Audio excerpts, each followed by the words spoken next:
ሐጃ ያለበትን አላህ ሐጃውን ያውጣለት። ሐጃ ያለበትን ሐጃውን አላህ ያውጣለት። በዛሬው ሌሊት አላህ ያውጣለት። ዛሬ ነገ ሳይል አላህ አሁኑን አላህ ያውጣልን ያ ረበል ዓለሚን።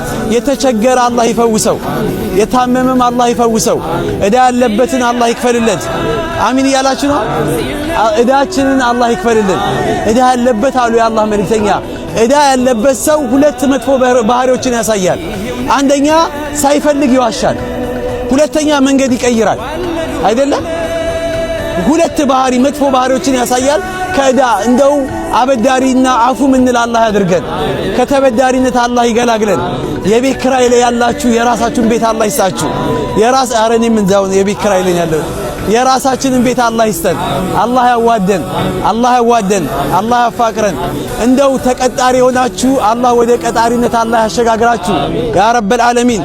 በየቦታው የኛን ዱዓ የሚፈልጉ ይቺን ቦታ የሚመኙ ዱዓ አድርጉልን ብለው ያዘዙን አደራ ያሉንን ግን የአልጋ ቁራኛ የሆኑትን አላህ ይፈውሳቸው። ከአልጋ አላህ የሚነሱ አላህ ያርጋቸው። በሽታቸውን አላህ ይጠራርግላቸው፣ አላህ ያንሳላቸው። የተሰደዱትን ለሀገራቸው ለቤተሰባቸው የሚበቁ አላህ ያርጋቸው ያ ረበል ዓለሚን። እዚሁ እንደሰበሰበን ጀነተል ፊርደውስ ምንሰባሰብ ምንገናኝ አላህ ያርገን።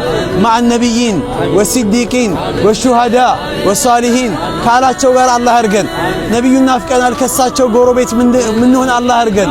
ከሳቸው ጋር አብረን ምንቀሰቀስ አላህ ያርገን። ፊርደውስን አላህ ይወፍቀን። ፊርደውስ አትፈልጉም? ፊርደውስ ትልቁ ጀነት ነው። ኢዛ ሰአልቱሙላህ ፈስአሉል ፊርደውስ አሉ። አሁን አሚን ለማለት ከበደና አሚን ካላልን ጀነት የለም እኮ። እጃችሁን ወደ ላይ አርጉ። አላህ ፊርደውስን አላህ ይወፍቀን ያ ረበል ዓለሚን። ትልቁ የጀነት ጣራ ፊርደውስ ነውና የዛ ባለቤት አላህ ያርገን። የጀነት ሙሽራ አላህ ያርገን።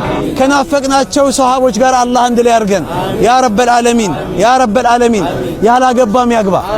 ላጤዎች ከዚህ በኋላ በቃችሁ፣ በቃችሁ። ላጤነት የሚላጥ አላህ ያርገው። ያላገባ ያግባ፣ ያገባም ይግባባ፣ ያገባም ይግባባ። ያገባ ሌላ ነገር እንዳልል አጠገቤ እህቶች ያሉ ያገባ ይግባባ። አንዷን አላህ ሺ ያርግለት፣ እሷን በረካ ያርግለት፣ በረካ ያርግለት። አደብ ደግሞ ለሴቶች አደብ ማይፈልጉት መስማት ማይፈልጉት ነገር አለ። ወንዶችም አደብ አላህ ይሳችሁ፣ ሴቶችም አደብ አላህ ይሳቸው። ምርጥ ኻዲሞች አላህ ያርጋቸው። እኛም ምርጥ ባሎች አላህ ያርገን። ፍቅራችን እስከ መቃብር አይደለም እስከ ጀነት አላህ ያርገው።